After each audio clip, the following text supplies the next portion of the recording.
It's been a little bit. I've been putting this off for a while, and I don't have a whole bunch of, as I said, the last few times, I don't have a lot of very specific notes. I have sort of a few things that I've written down here, but sometimes don't let the perfect be the enemy of the good enough. And so it's Friday, and I'm hoping to get outside. I had a delivery of some river rocks this week, and I'm making heart-shaped flower beds in my front yard and some other parts of my yard, and I've been battling English ivy and poison ivy pretty successfully, at least so far. I've removed a lot, and I haven't gotten a rash, so I count that as a win. And so I have some work to do outside with my shovel and my wheelbarrow. But before I go out and get all dirty, I wanted to just put a few thoughts in order, put some thoughts out there. I was talking with a friend a few days ago who works on a college campus, and this friend said, I'm just a little bit concerned about next week, or, what's going to happen next week. And I go, what's next week? So that shows you how out of the loop I am on all of the bigger happenings in the world. But I'm doing pretty good that way. Actually, I can say, unless you're really invested in one of those teams, being outside the loop works. And I'm having a really lovely fall here in Hot Springs, and I've met a lot of really nice people.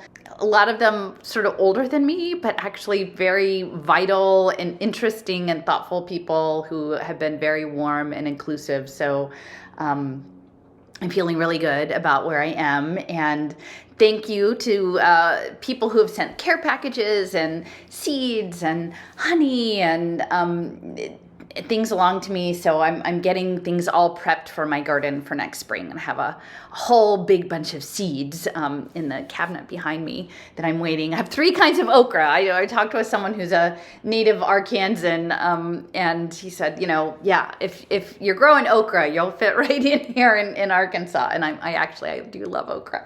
So I have my work cut out for me, and I was grumpy because today I walked out of my front door and there were crazy geoengineering everywhere, which doesn't happen a lot here. It was like total over the top Philadelphia style geoengineering.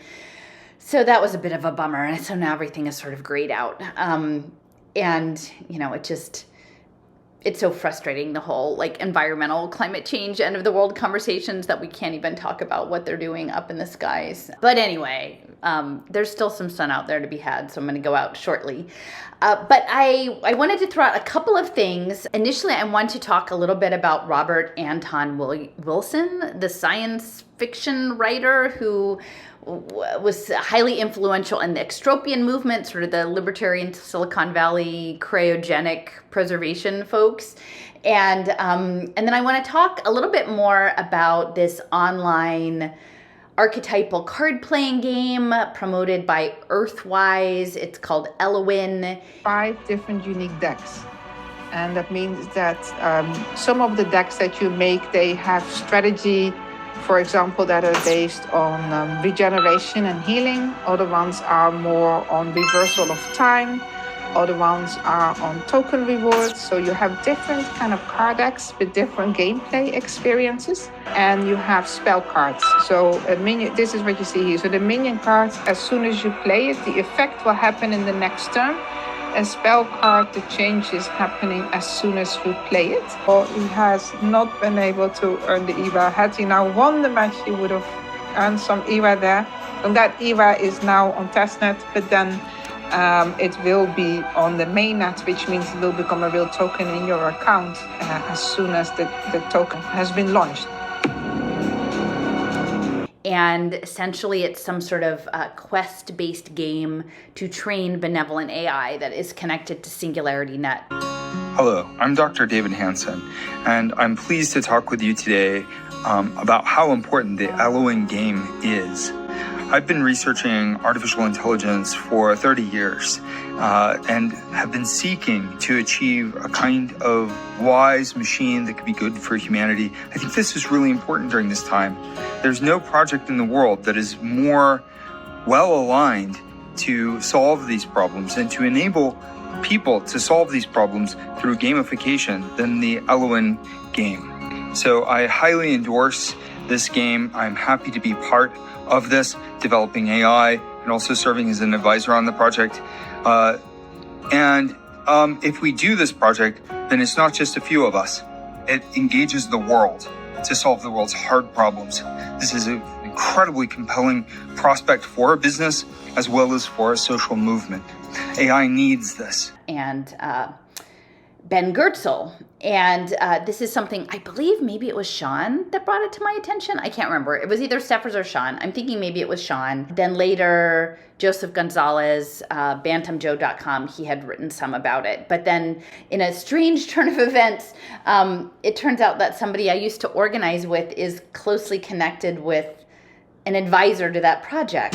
So I've been a steward of Earthwise for, I guess, about 2 years now, and have been observing and also watching with bated breath as the game itself progresses.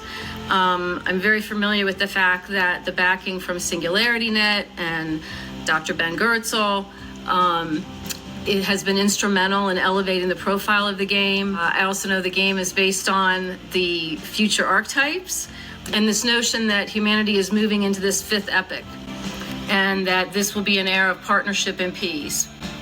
We could say it's the prophecy time, which just seems, almost there at the edge of our fingertips. The game, I feel, is instrumental in assisting us getting into this fifth paradigm because, first off, not only do we need to know our purpose and being here at this particular time, we need to play. We need to bring back this sense of adventure. And the game does that. We, the people, have lost so much power, and the institutional realm has gained so much power. And now we're seeing these institutions going authoritarian, back to Moloch. At the moment, Moloch seems to be winning the game. However, we, the people, do have the power. And so it kind of overlaps with this idea of reality tunnels. And I wanted to sort of lay this out because I think these days there's so much apocalyptic narrative going around of all kinds, right? There's it's going to be the end of the world, the Greta Thunberg version, end of the world because of climate. There's maybe the conservative Christian, Judeo-Christian, it's going to be the end of the world and the apocalypse. There's the New Age. They don't exactly say it's going to be the end of the world, but they say, we're doing a shift to some other consciousness, which is essentially at the end of the world as we know it, right? And then I'm sure milling about all of the election stuff going on, there's some anticipation of it's the end of civilization. Somebody sent me, something along those lines. And, if you're unplugged and you're digging in the dirt and you're hiking around on mossy trails and things, I'm not trying to put my head in the sand, but it's the only thing that we can control is our consciousness and sort of what comes into our consciousness and how we are interpreting the world. And there are definitely some big things that if they happened again, you can't go to the grocery store and get food unless you show me your digital passport or things like that. That would not be good. But at the same time, on a day-to-day basis, there's nothing I can really do about that. I've realized there's nothing that I can go to a city council meeting or protest or do an online video about it that's really going to substantially change it. So the only thing I can really control is how I navigate the information fields. So if you're stressed about the apocalypse, I just want to point out that Robert Bosnak, who was a Jungian connected to James Hillman and Hillman is the soul alchemist Jungian, and then Robert Bosnak later on was working on Asclepian healing caves and the embodied imagination and, doing group healing caves in virtual reality. And he had ties to MIT Media Lab. So Bosnak is saying the apocalypse opens up lots of opportunities. We are actually creating more in times that are more adverse. We become more creative. In 1983, I organized a conference called Facing Apocalypse.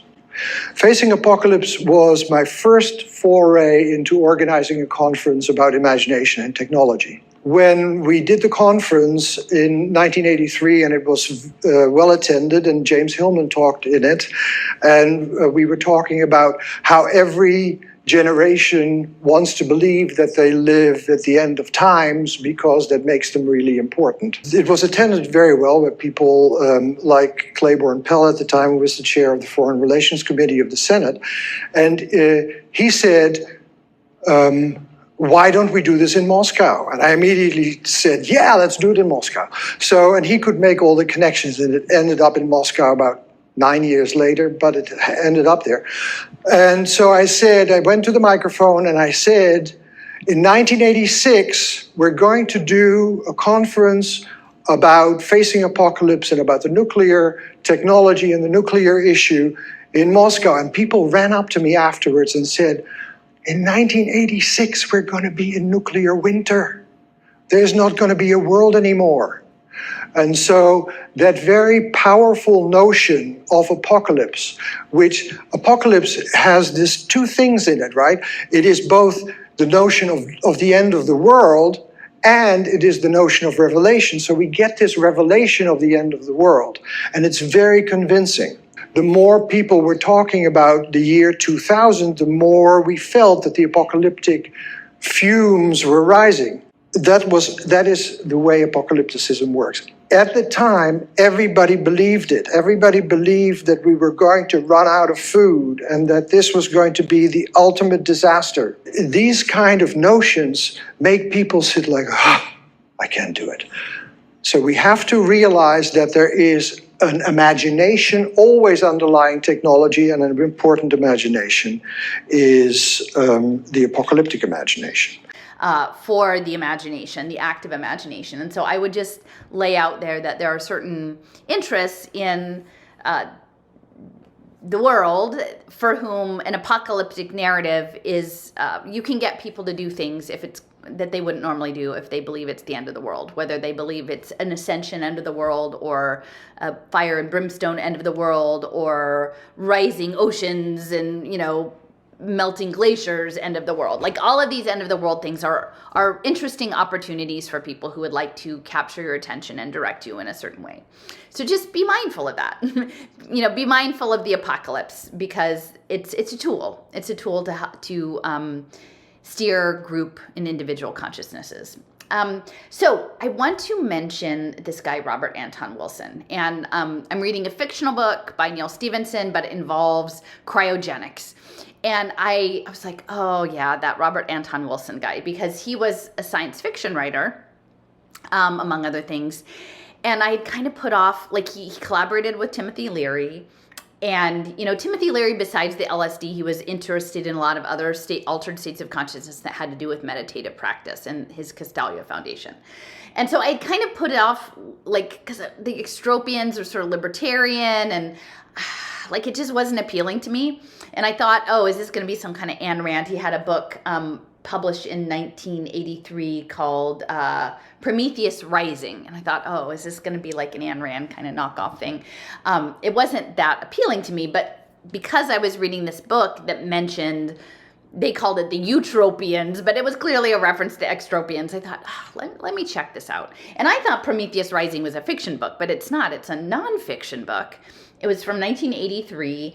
And I'm working on a quilt. I'm sewing it up, so I bought the audiobook. And I have to say, the guy's a trip. The reader, I don't know how the actual Robert Anton Wilson sounds, but this guy had a thick New York accent and very kind of sarcastic. And for some people, it might be a big turnoff, but for me, I actually found it kind of amusing. And so it was a really enjoyable audiobook. And so he was laying out sort of an approach to sort of our consciousness or how we operate in the world. And I'm not going to say this is like the end all be all or I totally endorse all of this, but what I like to do is encounter new information and new ideas and new people and how they think about things, and then compare it against the tools I have in my toolbox and say, oh, well, this could be a useful tool in some circumstances to try on this lens. That doesn't mean it's the only lens that I use, but it's like, oh, well, you could think about it this way. And then if that opens up either more possibilities or gives you some comfort or gives you some empathy or compassion for other people that you're dealing with, that's a good tool, right? And so I would say that this book, the Prometheus Rising, offered some interesting tools for my toolbox. And I wanted to share them with you because I think in the coming days of the aftermath of like whatever election get in, it might come in handy. And, I just want to point out that really in the election season, especially looking into like Nicole, and I know that thing is sort of petered out for the moment and they've gone into the background. But ultimately, this narrative is driving towards digital governance, towards Web3 tokenization, towards AI digital twinning, and radical participatory voting. And that is because that is how the global superorganism is going to run. And I don't have a time frame on that. I can't say, oh, this is going to happen in the next 3 years or 5 or 10 or 20, but I'll probably see it in my lifetime. And they will steer the narratives in whatever direction they need to steer and hand the election to whoever they need to hand it to, back and forth, to enact the Web3 protocol layer, which is cybernetics. And Joseph on bantamjoe.com has been doing some really nice blog posts, detailed blog posts about consciousness lately. And it's nice to have another person who's interested in sharing information publicly about the whole consciousness and quantum computing and exploring these ideas about us being nodes in a massive parallel computer. And, there's a concept that Steffers introduced me to, is this idea of qualia. And this idea of qualia is actually specifically referenced in this Neil Stephenson book in the early chapters, which is strange, right? I mean, I feel like all of Stevenson's books are really encoded guidebooks to what is unfolding. And he spends several pages of one of the main characters he's knocked off early on in the book, but that how he loves qualia, which is essentially our individual experience, tactile, sensible qualities. And part of the qualia was him in Seattle walking through a drizzly day and it's fall and he's appreciating the leaves, and then the fractal quality, and the fractals are important. It's about recursion, and that's something that Joseph touches on in his blogs about consciousness, his recent blogs over the past month. This fractal aspect, and it's this qualia of his specific perspective, right? And so like our experiences would vary based on our lives up to that particular moment, our preferences, the associations we have with things.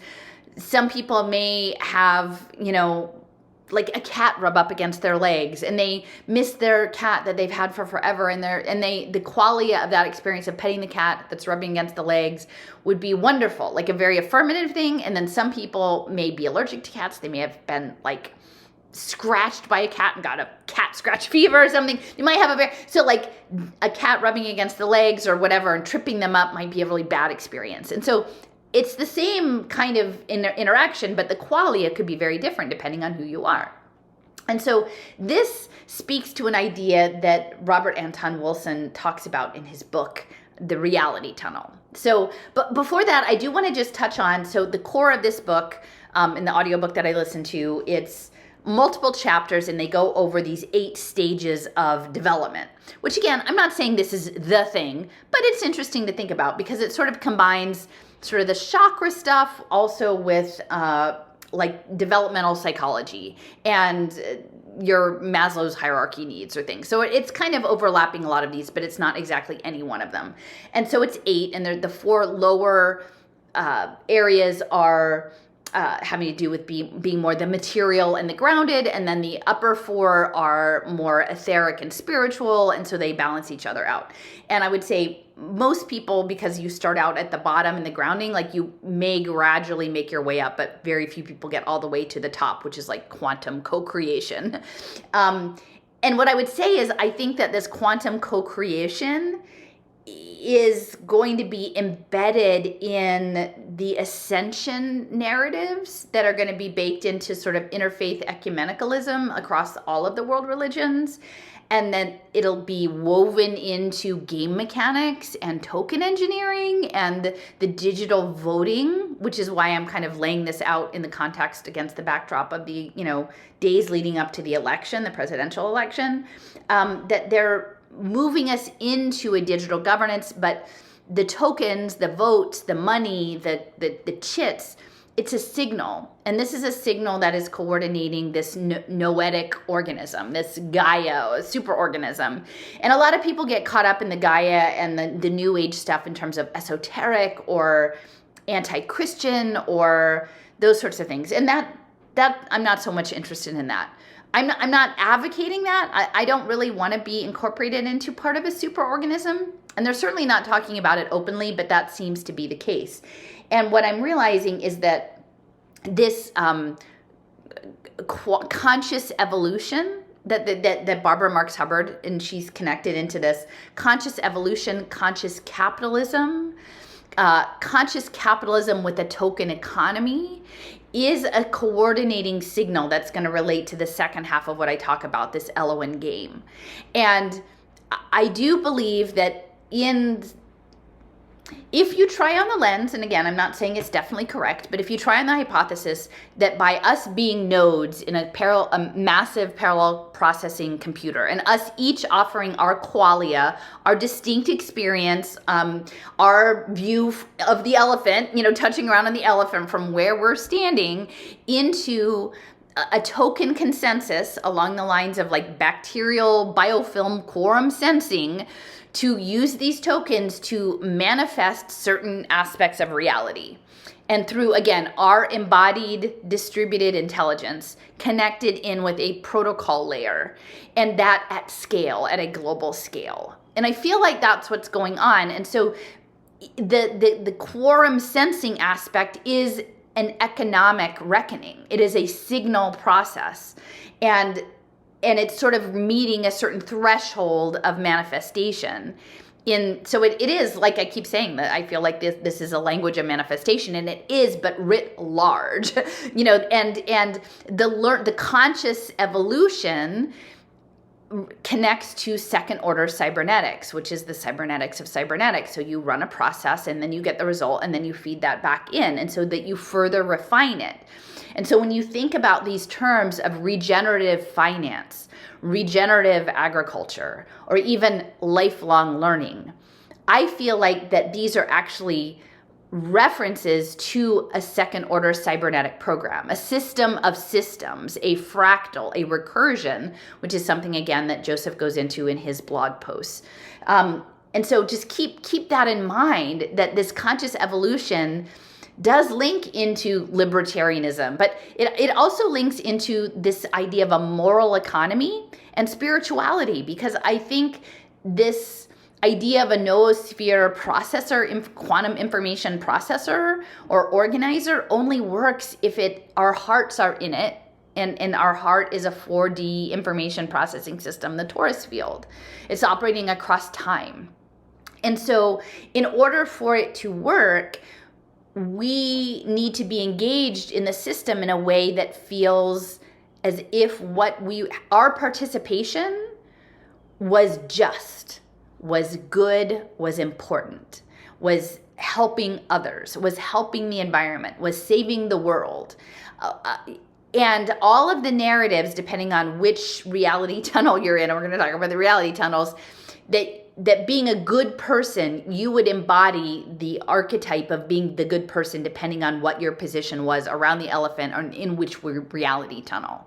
And that in order for this system to work, I think that your consciousness needs to be aligned with your heart, and that's important. And so that's why the spiritual aspect, the organized religion, the Peter Drucker's, the management theory being the superorganism processing, connects with the mega churches, because they're sort of fractals and these nested holons within this larger guided consciousness.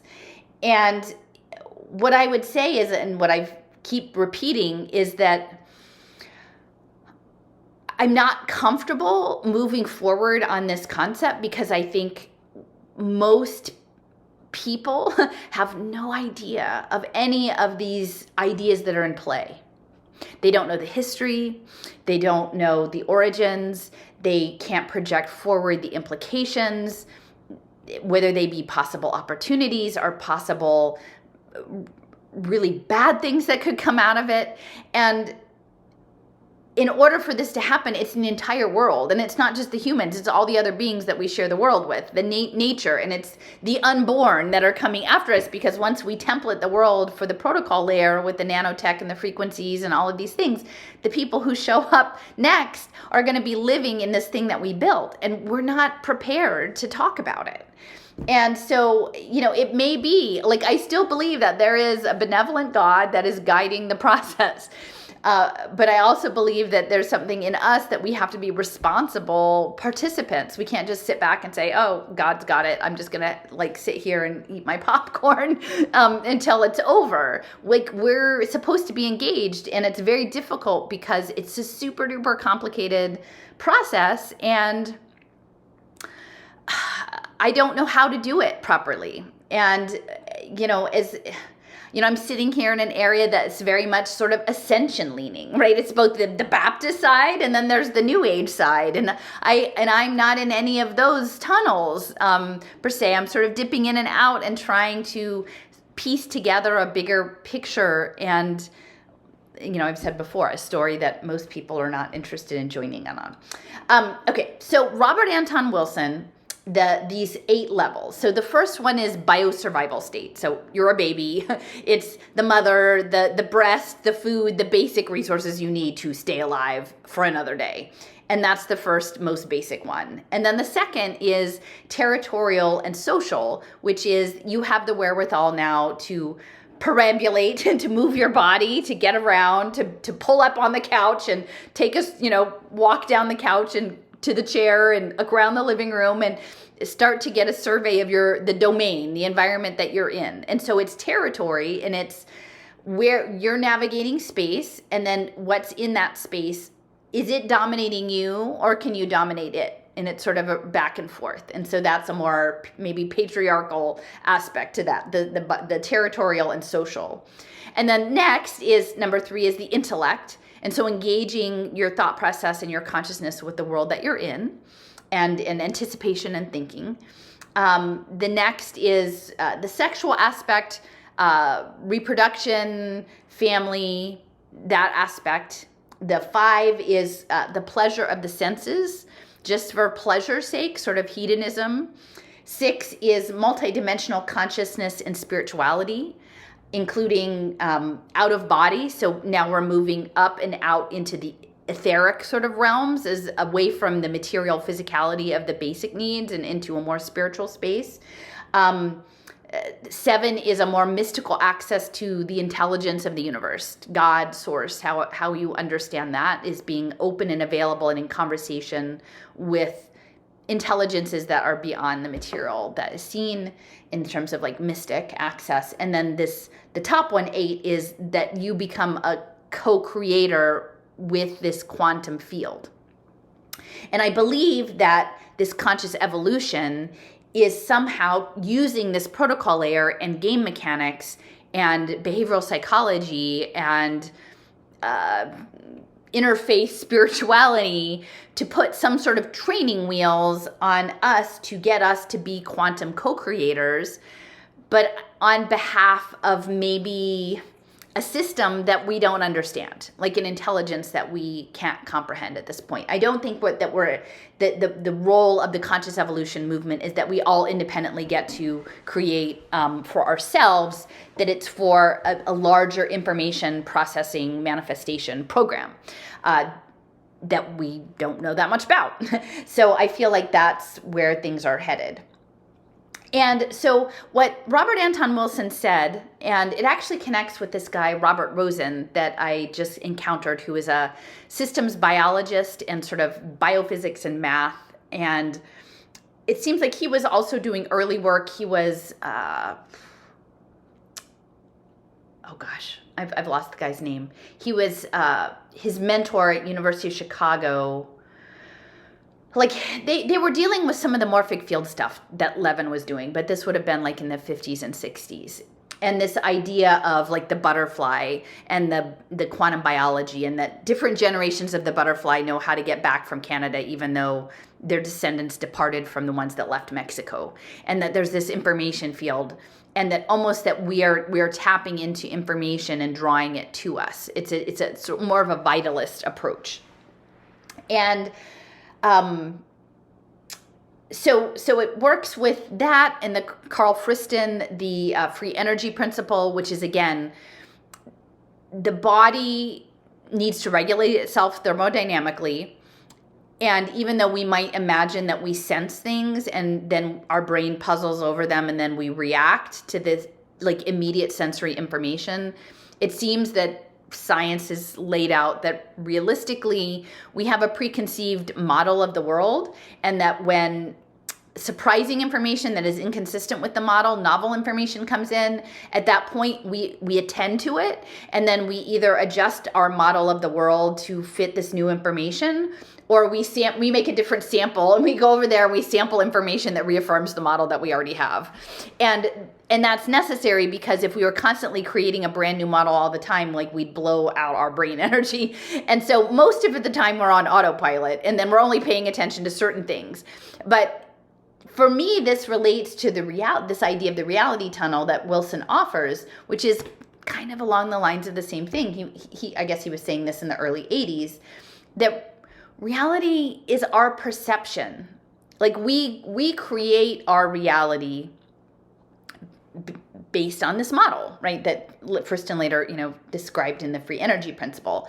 But it's almost like none of us have the same reality. Like, we can be in the same environment with the same things happening, and we can perceive it incredibly differently. Just like I mentioned, like with the cat rubbing on your legs or something, or somebody offers you a pumpkin muffin with walnuts, only you're allergic, so that's a really bad thing for you, right? Like, your experience is going to be different than somebody who absolutely loves walnuts and isn't allergic. It's all your interpretation. And so we're constantly getting new information and plugging it into the model, and what rises to the top or what gets suppressed is based on our worldview. And he calls that a reality tunnel. And essentially it's for the same reason. If we got up every day and the basic rules of our world changed, and we had to walk around the world and figure it out from scratch every day, we wouldn't survive. We wouldn't survive. And so we live in culture. We have a culture. Like today, I went to Kroger and I stocked up on butter that was on sale and baked goods because I had a friend who gave me some extra carrots to make a carrot cake.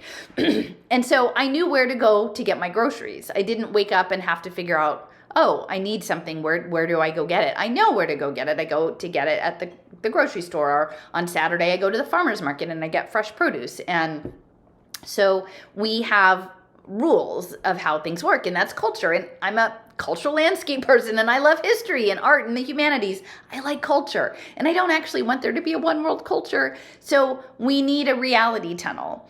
But what I've been thinking about is how we process information. Right? Like I've mentioned before, that there's so much information coming through the feed and that we have access to, and I mean, look at some of my maps. It's crazy amounts of information that I have access to now on the internet. And if people were so inclined, they could make crazy big maps of other things that were interesting to them. The things that interest me are kind of quirky and out there. They're a little bit non-typical. But I can make giant maps of all kinds of interesting information that's novel and interesting to me. And so that's information that I've sorted through that I make meaning with. I make patterns, right? I need to get back to it, but I was going through the Lindisfarne tapes of William Irwin Thompson, who is an early promoter of the New Age and who came to all of his lectures in the 1970s, and listening to the lectures and then making notes on it on a map, because that helps explain to me the context for conscious capitalism. I mean, it helps because I'm a historian and that's how I work through things, but it's information. And so, but since the advent of social media and community being online, instead of a reality tunnel where you're born in a mid-sized town and you go to school, and for the most part, I mean, there's might be a pecking order in the school, but you understand how it works, and you're all operating from a similar base of knowledge, right? And it's not huge, it's not expansive, it's not changing all the time, it's not grabbing your attention all the time. There's an understanding. In the 19th century, right? Information. Well, there might be some broadsides. They might come out once a week, or you get a used copy and it's a month late. You might have access to a few books in a year. You might get a letter once a month from your sister who lives 3 states away. That's not a lot of information, right? And so there's not a lot of upheaval. And unless someone, like you're in Philadelphia and there's people coming in and out of port or whatever, or someone goes off to war and comes back with stories of like, hey, do you know out there they do it totally different than we do it? You wouldn't know. You would just be in a pretty stable reality tunnel. And then we start expanding the signals, right? Why didn't World War I, did the US government take control of all the radio? And you could just say it's about managing propaganda, but it's actually managing reality. The signal that comes through is the reality. So then you've got FDR, right? And the fireside chats, and everyone gathers around the radio, and it's to knit people together into a unified field, even though they're across many different reality tunnels. And then you have the instability of war and people going away for war and then coming back and realizing, wow, there's things out there, there's stories out there that I could never have imagined, right? And then we move to the Vietnam War, and that's on the nightly news, right? And then distant things are happening, and they're happening with an immediacy because you can hear them and see them in pictures and sound, and then you have to incorporate that. And then the social media feeds. And so now we've got all of these reality tunnels that are made of very niche bits of information. Like the free energy people, the active inference people are always talking about niche construction in society. That we've got these super micro pico nano niches, right? You've got, it's like holons, right? You've got, larger themes and then subgroups and subgroups and subgroups. And I'm in the little pinky end subgroup over here. And it's being fed by vast information flows, right? That's coming in to keep you in your niche, or maybe mostly keep you in your niche, right? You just go deeper and deeper and deeper. And one of the lines that was in the audiobook, the Robert Anton Wilson book, that I thought was really great about us making our reality is what the thinker thinks, the prover proves. What the thinker thinks, the prover proves. And I think that's interesting because, again, you could almost pick anything and prove it, right? I was making these giant maps and I was proving things about social impact finance and cybernetics. And it's not that they're not true. It's just then I began living in that space of that reality, even though in my daily life, I mean, there were times when it did affect my daily life because being in Philadelphia, those things did bleed over into things that did affect, being on school councils and things like that. It wasn't like that they were totally disconnected, but they weren't immediate, in that way. But I was living mentally in that space, in these space of these big maps, and the people around me and my family, they just weren't. They were in another reality tunnel. And so when my kids said that I left them, and I'm like, no, I was just in the living room. I was just on the computer. But actually, I guess in some ways I had left. I didn't think of it that way. But I want to just put that out there, this idea of the reality tunnel, because I feel like it's very different than the Plato's cave model, which I had sort of thought about early on. And there's an aspect of the Plato's cave model is that, you're in a cave looking at shadows and someone goes out and they make their way out of the cave and they say, there's more, but there's more. That's just shadows. There's more stuff out here. This is the real stuff, right? And they go back in the cave and no one believes them. And to me, there's a sense of superiority in that you're smarter than them, or, you made it, you know more than they do, and those dummies who are still sitting looking at the shadows. But the reality tunnel idea is there's infinite reality tunnels, and we actually have to be in one. We're born, and then we might navigate across different reality tunnels in our lives, but it's not like you can live in a vacuum. You're living in an environment that has a culture and the ways the world works, and then how you navigate that now in digital space, and the physics of digital space is very different. But you're in a reality tunnel, and it's not that necessarily one is better than the other. And I know like early on, I was very absolute and difficult about all of these things. And, you know, I still have very strong feelings, but I can see now that certain people were just in a different reality tunnel. And so a lot of times when we kept trying to think of like, why can't people hear us? Why, when we have very specific factual information, can they not see it? Can they not incorporate it? It's because I think the firmness of the reality tunnel and the fear, you know, these biosurvival fears and the territorial fears and the intellectual fears, that all of these base needs that I think the most powerful military weapons really are behavioral psychology. Like, they're not guns. I mean, I'm not pro-gun, but there are these the people who are laying out what is unfolding are very, very, they spend a lot of money on sociologists and anthropologists and psychologists. They know how the mind works. And so if you make people very fearful, they're not going to leave their safe space. They're just not. And no matter which cave you're in, right? Even, you know, and I can say, oh, I built the most beautiful map and it's full of all these amazing facts, and that's that, right? But there's people who just don't want to engage with that. And I guess ultimately they don't have to. And so as we move into what I anticipate may end up being some sort of fractious moment, just, I guess, respect people's reality. Like, that's where you're at, right? You're in that space. And then within the tunnel, some people are really deep in the tunnel, and they're really ensconced there. They can see nothing else. And then some people maybe are further out and they're more near the entrance and they see that there's some other holes in the, you know, cliff wall that they might explore. And to me, that's sort of where I am, dipping in and looking around and seeing what the view is from there and then pulling back. And, you know, I had someone ask me, so what's your story? Like, what is the story that you're promoting? And at this point, I don't know. I guess my reality tunnel is maybe the place where you can see that there are reality tunnels and acknowledge them. And again, not saying that that's a better reality tunnel than somebody else's reality tunnel. It's just, I don't know what the one story is because I have a pretty unique perspective on the world for now.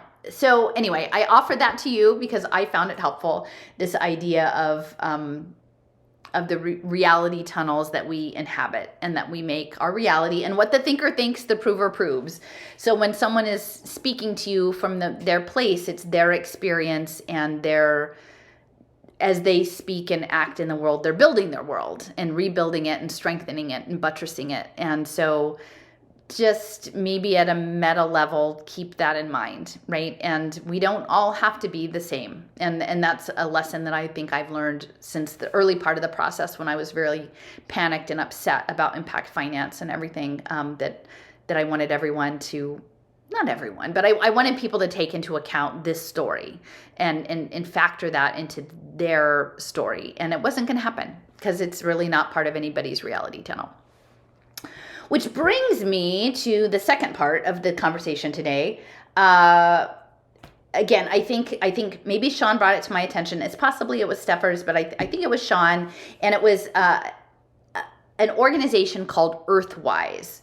And I think that this stemmed from some of the maybe evolutionary leaders and the John Rogers work that he was looking at with Michaela Uluru. And this organization, Earthwise, is led by a woman who grew up in the Netherlands. Her name is, I guess, Anneloes, Anneloes Smitsman.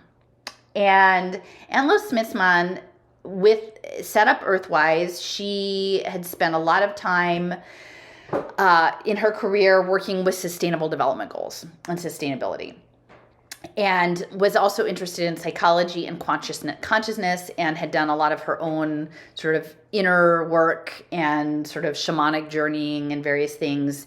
And it led her, she was very interested in democracy, right? So we're back to the tokens and the superorganism. And so she did graduate school work in South Africa, which is, again, a center of a lot of social impact finance. And early on, I was doing that research into Ampli, which was the blockchain preschool that was backed by ICSO Foundation and Sean Conway. And so there were some early things with South Africa. Hi, I'm Sean Conway, and I'm the founder of Trust Lab, which is a technology startup based in Cape Town, South Africa, pioneering the use of blockchain technologies for development and impact. So there's some real value adds and some quite unique aspects of being partnered with the Innovation Fund at UNICEF. One of those is that the fund invests in a portfolio of very interesting frontier technologies that are pioneering in different areas of big data, drones, blockchain technologies. And when you look at how these technologies are emerging and converging, how they're coming together, you begin to see the multiplier effects. You use the data that's generated from that to feed back into the protocols that we're developing, and to be able to ensure that that impacts are being delivered on the ground. Those kinds of connections are uniquely available within UNICEF. And then once we have proven our technologies, UNICEF has the country presence and the distribution channels and the connections with governments and other organizations to be able to get our products into the marketplace where they're needed. And then she left and she went to Australia and she did, I guess, her PhD work in Australia. And again, Australia has a lot going on with digital governance and social impact finance and education. And this Anlo Smitsman also worked very closely with Alexander Laszlo, the son of Ervin Laszlo, who was part of the Foundation for Integrated Education and a systems theorist and a promoter of the Baha'i and sort of conscious evolution. And so Alexander Laszlo, I think he was maybe in Argentina, and he was very active with, he has the Bertalanffy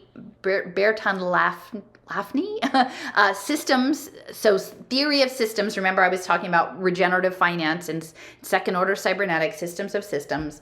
And I think they were also, he and Ervin had like a Giordano Bruno Institute, and he was also on the board with Tom Vander Ark and Pavel Luksha of the Global Education Futures Forum, which shout out to my friend in Maine, the former second grade teacher, because that was sort of the beginning for me. It was like, well, if you really want to go down the rabbit hole, click this link on Global Education Futures. And that was maybe back in 2016. And Pavel Luksha was the first person I ever saw to talk about transhumanism and the neuroweb and, I mean, crazy things. You should look up, just put in the search bar on my blog, Global Education Futures, and their logo is a tree. So Laszlo was with Pavel Luksha in Global Education Futures, and, you know, they have a timeline of, a lot of it's connected to blockchain and virtual reality and gamification. And, you know, it's just blowing my mind. And again, this is only maybe 8 years ago, but now it's like, oh yeah, of course, they're doing all the things that seem shocking that we're well on the way to that. And I happen to have occasion to want to share some information about Pavel Luksha with someone that I met this week. And so I was Googling some papers to send, and this is the reason I went back to this today. It turns out Pavel Luksha wrote an education paper with Analo Smitsman of Earthwise. And so again, it's all of this sustainability and education, and all of this will be aligned with the UN SDGs. And I thought, wow, Pavel Luksha, he definitely gets around, right? And so the thing that Sean had pointed out with Earthwise is that they had a blockchain game with quests and collectible cards, which is kind of like that sounds a bit like that game that I was arguing with Derek Bros about, the kids playing those card games, crypto card games. And that this one isn't play to earn, it's play. Essentially, you're playing the game to train a benevolent AGI, generalized artificial intelligence. And they have tokens and they have a DAO, and it's called Elowyn. And Elowyn is an elm tree, and it's built off of Celtic mythology. And so it's highly occulted. I mean, again, I don't do a lot of quest-based LARPy gaming, so I don't know how typical that is. But the cards are definitely archetypal. They're about spell casting. But again, the goal, it is sort of a collaborative game more than a play to earn game. This is how they're framing it. Although I think there's money involved. You have to buy cards and do different things.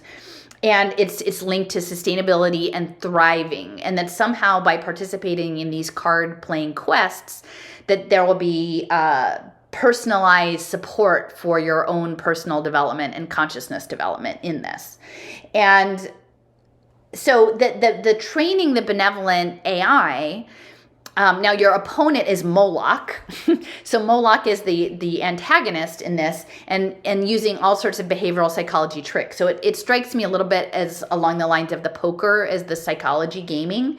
And again, it's on blockchain, so you're going to have a digital twin of your archetype in there that the Moloch would have access to in terms of like screwing around with your brain and tempting you, right, with rewards that are against the common good. And this is sort of a commoning type of thing.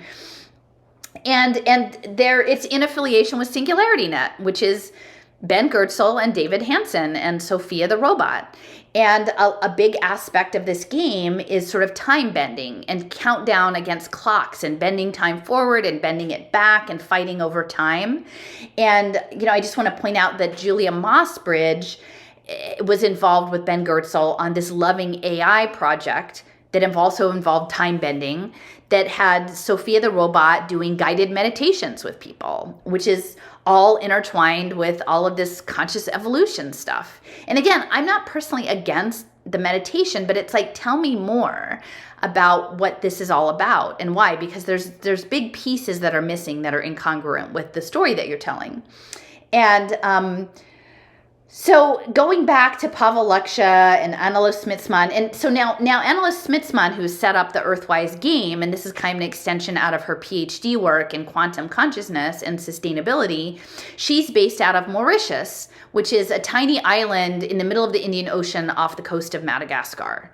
And it's one of these special, Sean sent me some links, special economic opportunity zones, and they're doing all sorts of sustainability tied to the ocean-based blue economy, and it just happens to be near an archipelago with the US military base, and over time it's been contested by France and England and various people, the Dutch, fighting over possession of this volcanic island. It has an underwater waterfall, which is interesting because this book that I'm reading has a lot to do with terrain and vortices and volcanoes and chaos. So this little island kind of embodies that. And there's a whole lot of smartness and like smart remote work and these various sustainable smart communities that are embedded. So they were doing education programs on Mauritius in connection with the Catholic Church. And they were funded by, I think, Investec, which is an Australian with a division in South Africa investment bank that had a foundation that was doing 40% of their investing in education. So then we're looping back to Global Education Futures and Alexander Laszlo and Pavel Luksha and Smitsman with this educational programming, and then having the kids doing conscious evolution work, with a lot of the mindfulness stuff that's going on in the schools these days and the social emotional learning stuff that is, I think, training them to be part of this quantum system. But again, I don't know if they had the kids fighting Moloch. I don't know if these quests were part of the school program or they had another division. So I'm looking at Luksha and I look back and I see on Earthwise, there's a woman, Laura George, who's listed as an advisor on this.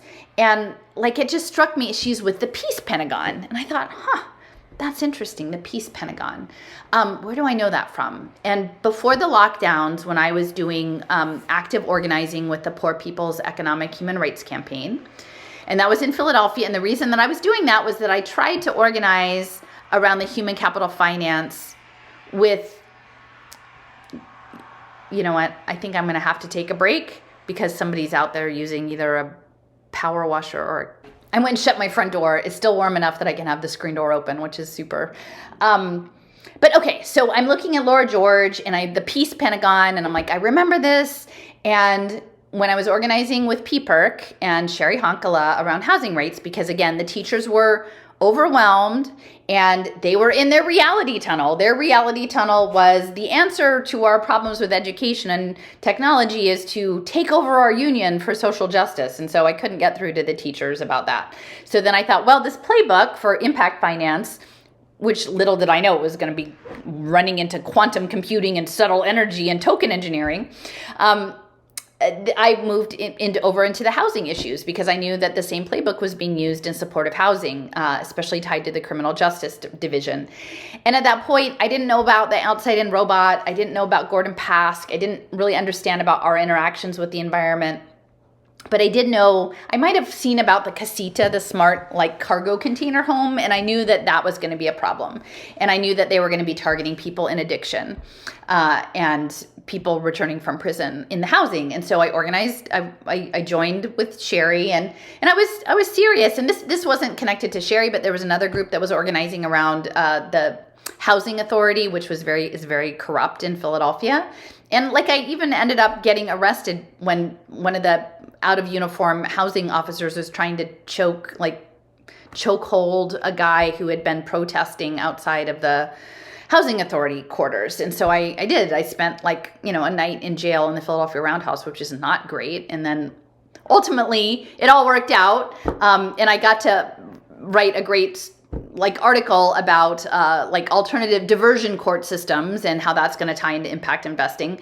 But at the end of the day, the judge just said, no, Allison, somebody needs to tell the truth and you're keep telling the truth. And so I'm still here, even though I'm on my own now. I'm still trying to tell the truth as I know it, even though I can only tell it from my reality tunnel, which is the tunnel where it is known that there are reality tunnels. So I was pretty serious about it. I donated some, time and resources, and I did do a webinar on the welfare system, child protective services and addiction in Connecticut, the Pay for Success work there, a social workers breakfast for them. But it never really went anywhere. And then eventually they were all in on the COVID stuff, and we just kind of parted ways.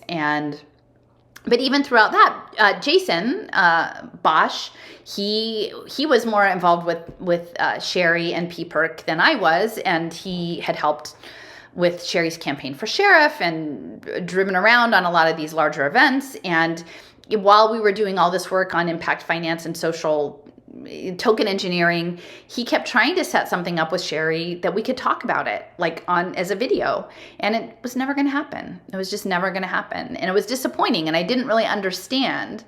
But the reason I'm bringing this up today is that Cheri was invited to go to this Peace Pentagon, which this woman, Laura George, is part of an ordained priest in the Order of Melchizedek, and it's very, very New Agey. And I don't have stuff technically against New Age. It's not really my reality tunnel, but there's some stuff going on. That's why I was trying to track down sort of the origins of the New Age stuff. And Laura George's father was a high-level naval officer in Vietnam, and she's building this Pentagon, and it's all about ecumenicalism and the sacred feminine and various things that on the one hand sound good, but she's connected very closely with the human potential movement folks. And Barbara Marx Hubbard came and promoted her 8 wheel of consciousness program, I think, and co-creation. And so it is all of this stuff that I'm talking about up here. This Pentagon, supported by the Oracle Institute, is building a hub at the very center of the wheel of co-creation, whose purpose is to build a new world based on what's working. So the Oracle Institute is housing here in the Peace Pentagon a whole new version of the building of a new world. And it will become a model that can be replicated anywhere in the world. A war room maps enemies and how to defeat them. A peace room maps innovation, creativity, and newness, connects it and communicates it. So the peace room here at the hub of the wheel will have a media hub, so that out of all the things that work, we will have key people come in and share what's working into the world, and they will share it from a field of love. I thought, it occurred to me that what we need is nonlinear, exponential interaction of innovating elements in such a way that they could quickly connect with each other and jump the system to a higher order. It starts in the mind of the cosmos, the mind of God, and it spirals up: universe, earth, life, animal life, human life, every turn on the spiral, higher order, higher complexity, higher consciousness. And then this is our huge turn on the spiral. It's a wheel. And the core of the spiral is going through the hub and the heart of the wheel. And the hub and the heart of the wheel is our essence, our love, our spirit, our longing, and you might say the impulse of evolution driving within us. And I think she had this Oracle Institute that supports the Peace Pentagon. And the guy who's the director of the Oracle Institute, I'm trying to see Glenn Martin, is a philosophy professor at Radford College, which I think is a small college in Virginia. But he's been working on a world constitution for years, decades, this guy Martin. And so when I'm talking about the protocol layer and second order cybernetics and the Gaia hypothesis and the noosphere, that's the world constitution. And there's a lot of overlap with the United Religions Initiative. And the United Religions Initiative came out of the United Nations. It was launched in Pittsburgh, which again, we're talking about the melons and archetypes. And Dee Hock was the consultant on that. Dee Hock, the founder of Visa, who was born and raised in Utah, and was talking about the chaotic age, right? Like chaos and order. Chaotic organization refers to a system of organization that blends characteristics of chaos and order. The term was coined by our upcoming guest on the Innovation Show, founder and CEO emeritus of Visa, Dee Hock. In this next clip, Dee explains what he means by a chaotic organization. I define chaotic as the behavior of any self-organizing, self-governing, adaptive, non-linear, complex organism, organization, community, or system, whether it's physical, biological, or social, the behavior of which harmoniously blends characteristics of both chaos and order. And the second definition of it is the behavior of a self-organizing entity, the behavior of which exhibits observable patterns and probabilities that are not governed or explained by its constituent parts. And the third definition is characteristic of the fundamental organizing principles of the universe, evolution, and nature.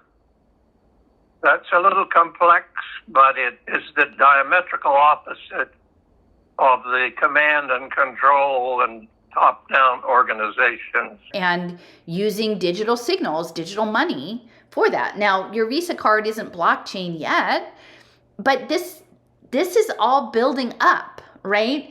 And so Laura George is an advisor to this Elowyn game. And I'll include the clip, but there's a clip of her like promoting this Moloch AI card playing game. So I've been a steward of Earthwise for, I guess, about 2 years now, and have been observing and also watching with bated breath as the game itself progresses. I'm very familiar with the fact that the backing from Singularity Net and Dr. Ben Goertzel, it has been instrumental in elevating the profile of the game. Through the Peace Pentagon, right? So, and of course, peace, I've talked a lot about peace and the Quakers and the American, like, I don't want to be against peace, but ultimately, what they're not saying, it's a language game, is that peace is homeostasis in this global superorganism. That's peace, right? And what kind of peace is it? Do we agree that that's the peace we want, that we want a one world religion, that we want a one world diet, that we want a one world culture just in the name of peace? I don't think so. I don't think we decided that yet. So Laura George is connected, and there seems to be a direct connection between the Oracle Institute and the Peace Pentagon and Earthwise and this Elowyn game. Again, a DAO, token engineering, archetypal, esoteric, right? And then Annalos Smitsman is an advisor to the Oracle Institute. Right, so I'm looking at the Oracle Institute's list of advisors. So there's a direct connection.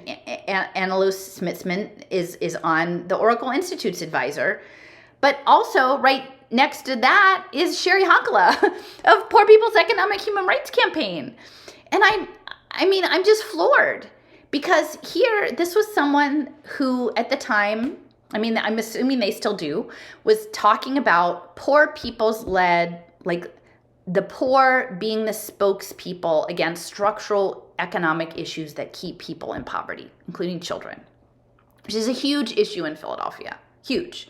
And it's not getting any better with AI and the removal of jobs and gig work and remote work and telepresence labor. It's a problem. These are real problems. And I thought, okay, so that they're against the nonprofit industrial complex. They were not about being a 501c3 and getting a bunch of grant money, because Cheri in the past had been manipulated by these very same big power philanthropies, right? And Ford Foundation and et cetera, et cetera. So they were grassroots. For me, this felt real. Like my reality tunnel was, these were things that happened to me that we try to make sense out of. We try to tell a story. I go to the school board meeting about school report cards, and there are supposed to be 6 meetings, and I organize people, even in the summer when they're not expecting people, and we push back, and they cancel all the rest of the meetings and have a focus group. And I go, that's not what democracy is. I didn't think. That's what civic participation is, and that was the beginning of the journey for me. Was realizing that my entire understanding of the world was inaccurate. Like then it led to, like, every morning in the shower, I would have the radio on in the bathroom listening to NPR, and it was sponsored by all the same people who were taking apart our public schools, right? And setting up learning ecosystems for lifelong learning and token engineering and badges and all of this stuff. And oh, by the way, did we not tell you that all of the badges and all of that stuff and the educational technology came straight out of the Defense Department, right? All of the things that, because I was really good. I was like, I wanted to be the good person. And I think we all kind of do. It's like, tell me what a good person looks like and I'll jump that hoop, right? I'll do it the best I can, right? And then all of that crumbled. And I fortunately at the time still had enough relational support and financial support and time to pick myself up and to rebuild new stories, right? And so the next story I built was like, okay, well, the next story is more left-leaning, right? It's not the NPR liberal, it's more left, and it's more activism and actually people on the ground. And I put myself into that to the extent that, again, I ended up in jail trying to support another group of people who are protesting the housing authority because someone was being brutalized in front of me, and you just don't even think. I did not clock the guy, and I just tried to separate them. And then that became very dangerous for me. And so then I'm rebuilding the story. I'm constantly rebuilding the story. There's no way that poor people's rights has anything to do with an esoteric DAO tied to an elm tree and the global education futures, where they're promoting prenatal university and family university and virtual reality prison and, trading futures on human capital. None of that is right. And so when I saw that, because you don't presume that people know, and so I texted Cheri because we're not in constant contact, but I still had her number. And I said, hey, I saw your name on this website, this woman, here's a link to her promoting this blockchain Moloch card game. She's promoting it. And here's the white paper for the game. And here's the list. Here's the website of you on their advisory board. I don't understand. And the response I got was, like, the next morning, thank you for the information.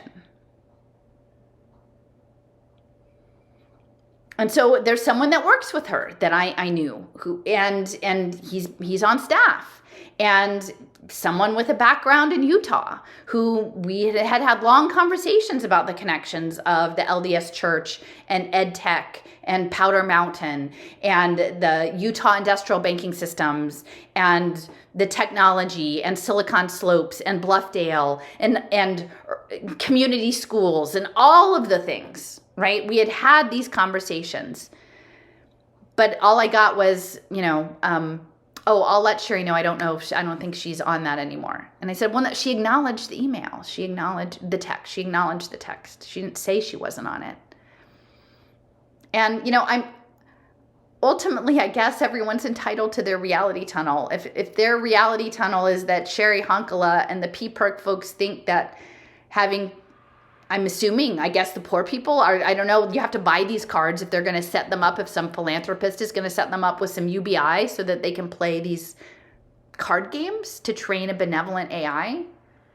But that's not what I signed up for. That's not what I was doing when I was trying to raise awareness about pay for success finance and the housing and the outside-in robot and smart technologies and at the time surveillance. I didn't know it might be something else. It's not what I signed up for. And so I told both of them, I replied back because I got kind of worked up. Again, my understanding of what I thought my past was, what I was doing at the time, clearly wasn't. And I said, I need to work. I need to talk about this because I'm on record presenting with you guys, being out in public, giving talks in solidarity with P-Perk. And now this is inconsistent. And I need to know more. Like if you're not involved with them or you disagree with this connection or this approach, tell me because I don't want to misrepresent you. My goal is not to misrepresent, but is to lay out the reality of what is unfolding because it's entirely unexpected in some ways, but not in others, I guess. And maybe this is just my qualia. Maybe this is just my version of whatever this crazy augmented reality video game is that Pavel Luksha, all the strings would start pulling back together, right? The tree of knowledge and the Global Education Futures Forum transhumanist tree logo gets folded into this game that somehow connects with anti-poverty.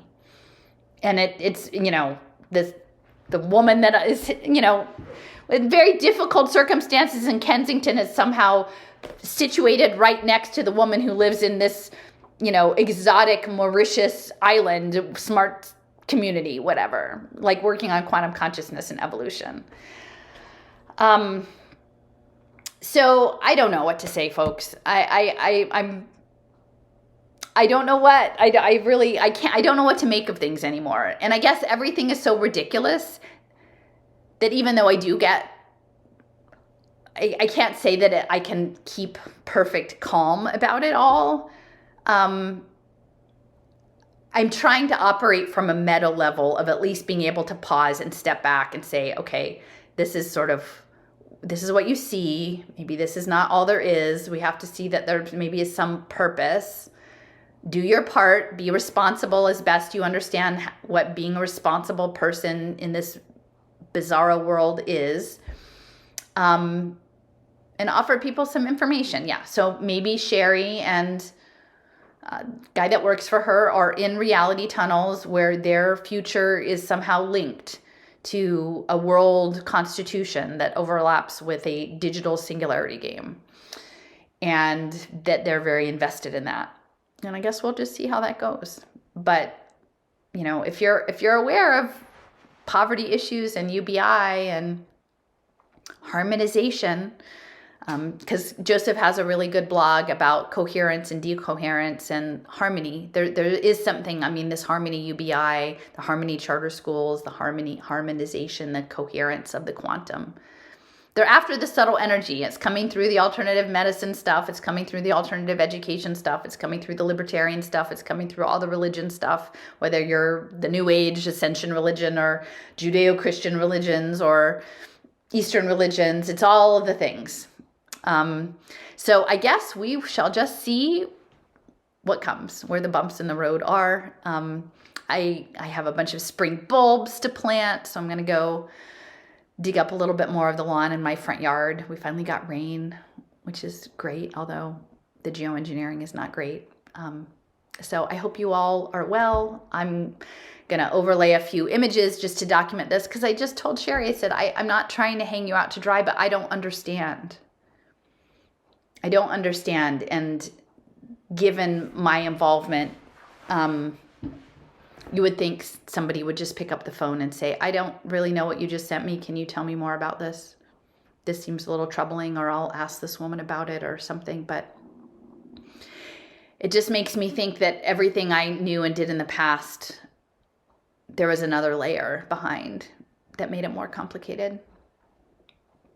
So, all right, be well, everyone.